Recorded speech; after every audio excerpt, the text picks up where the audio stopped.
ওম অখণ্ড সংহিতা বা অখণ্ড মণ্ডলেশ্বর শ্রী শ্রী স্বামী স্বরূপানন্দ পরমহংসদেবের উপদেশ বাণী পঞ্চম খণ্ড।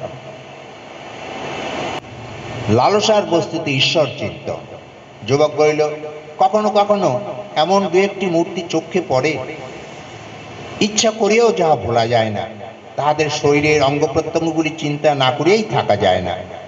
শ্রী বাম হইলেন, তাতেও ভয় পাবার কিছুই নেই। প্রথমে চেষ্টা করো যাতে ভুলে যেতে পারো। সেই চেষ্টা যদি সফল না হয় তবে অন্য পথ ধরবে। অনেক সময় এমনও হয়, যাকে তুমি ভুলে যেতে চাও সে আরো জোর করে মনের ভিতরে বাসা বেঁধে থাকে। এরূপ অবস্থায় তুমি উপায়হীন নও। যার অঙ্গ প্রত্যঙ্গগুলি কিছুতেই ভুলতে পারছো না, ইচ্ছে করেই তার অঙ্গ প্রত্যঙ্গগুলি চিন্তা করতে থাকো। আর ওইসব অঙ্গ প্রত্যঙ্গে পরাৎপর পরমেশ্বর বাস করছেন, ভগবানের অধিষ্ঠান ভূমি। এরূপ ধ্যান জমাতে চেষ্টা করো। বিম্বাধরে ভগবতী করেন নিবাস, চক্ষে জ্যোতির্ময়ী জগৎ জননী, বক্ষে স্তন্যরস বিধায়িনী জগন্মাতা। এইভাবে ধ্যান জমাও। 2-4 দিন যেতেই দেখবে মনের পঙ্কিলতা আত্মহত্যা করেছে। তুমি লালসা পাশ থেকে মুক্ত হয়ে গেছো।